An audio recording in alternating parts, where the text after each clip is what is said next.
What's up, my wizards? It's Dev from SBMTG down there, and the day is upon us. It finally happened. We got an Eldritch Moon spoiler this afternoon on an episode of Access Magic. I'll give you a link to that video in the description. But coolest thing about today is that we finally got a freaking card for Eldritch Moon, and it's the one that everybody wanted and a lot of you amateur sleuths called Emrakul, the Promised End. Well, Emmy is a legendary Eldrazi. She's a 13/13 flying trample protection from instants. That's a cool line of text. And she costs one less to cast for each card type among cards in your graveyard. Coolest line of text on the card, though, is when you cast Emrakul, you gain control of target opponent during that player's next turn.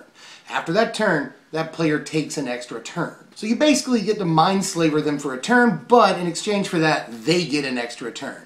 Really not that big of a deal, considering Mindslaver is ridiculous if you've never played against the card. They can do all kinds of crazy stuff to mess you up while they take control of your turn. They can cast your removal on your own creatures. They can use your activated abilities and onboard effects and things to mess you up. They can just tap all your mana just because. They can swing into Emrakul, something that, you probably wouldn't do. So, and just all kinds of other stuff depending on what's going on in the game at that point. Being Mindslavered is not fun ever, and they can set up situations where the next time they get to swing, which will be a couple of turns from then because you get to take the extra turn, but they can set up situations where they can easily get through with their Emmy.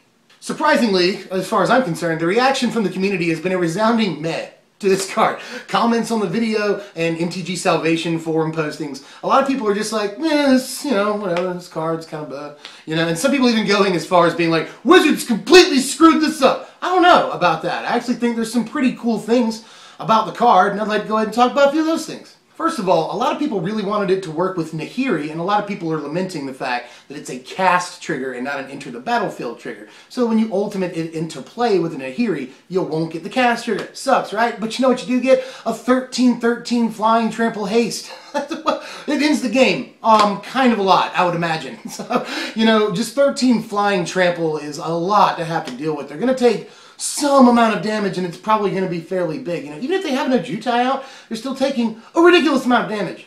So, I like it with Nahiri still. Even though you don't get the cast trigger, it would be fairly broken if you did. You could tell Wizards did everything they could to not make this card super broken. That said, there's 7 playable card types in Standard right now, and 8 in Modern and Eternal formats if you count Tribal, and the rules do count Tribal.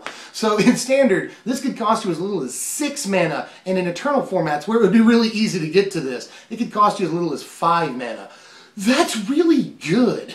I mean, keep in mind that we're trying to get to 10 to play Ulamogs right now, and we're getting to 10. So I really don't think it would be too tough to engineer a sort of Delirium deck that gets all of the card types in its graveyard, or at least a lot of them, and cast this late game to finish things out. Also, I know that cast triggers, again on that, aren't usually great as far as reanimation targets are concerned. People, again, they want to enter the battlefield trigger.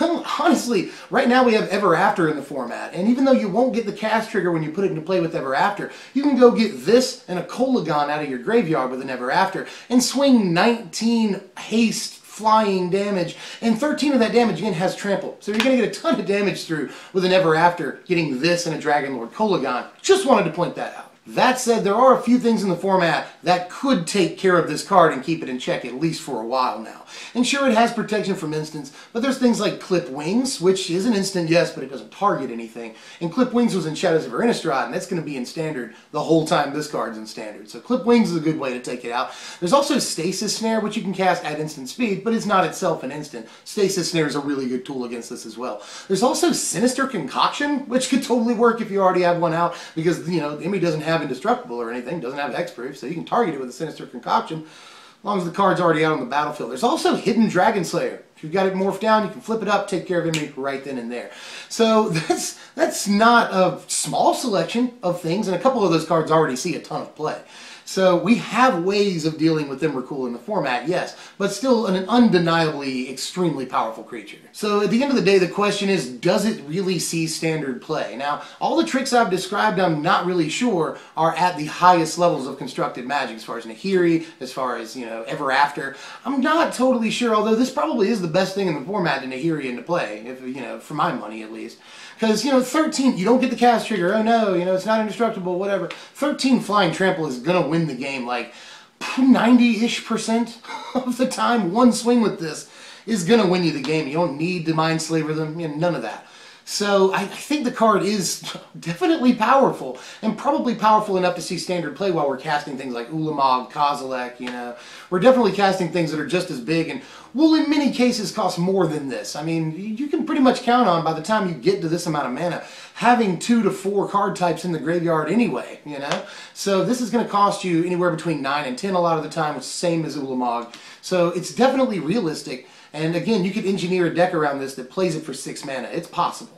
So long story short, my overall evaluation is that I like the card. I think it's very flavorful. I like that about it. I like that we finally get the third Eldrazi Titan. Remember, they came as 3.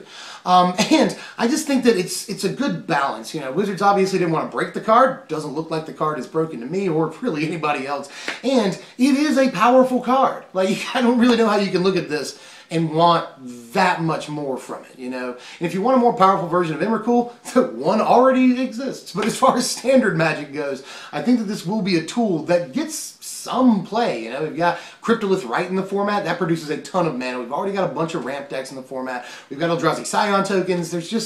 There are ways to exploit this thing and get it out fairly quickly. That's all we've got for now. I know there's going to be another episode of Access Magic Eldritch Moon on the 27th. That's a week from today, Monday, June 27th. But for all we know, you know, this weekend we'll see a couple of spoilers. Just keep your eyes on Salvation, Mythic Spoiler, and this channel, as well as other YouTube channels. I'm not going to sell them up the river. And we'll be giving you Eldritch Moon spoilers here for the next 3 weeks, because they're going to start coming relatively fast now that we've gotten this one. But if I know Wizards, they'll give us a few days to discuss this card and see what we can do with it. So be patient. I'm sure there'll be more spoilers very soon. But for now, go to the comments section. Let me know how you feel about this. I know a lot of people are like, whatever. But I know a lot of people are probably excited too. I want to know how you feel about it. And if you enjoyed this content, like it and then subscribe for more. Because, you know, you've probably been watching the channel for a while. You haven't subscribed. I think it's probably time. Anyway, Wizards, like I said, that's all I've got for now. We're going to have deck techs here soon. And there's going to be another top 10 list coming out actually same day. Plus, again, Eldritch Moon spoilers. So I'll see you guys for all that later. Thanks for watching, my Wizards.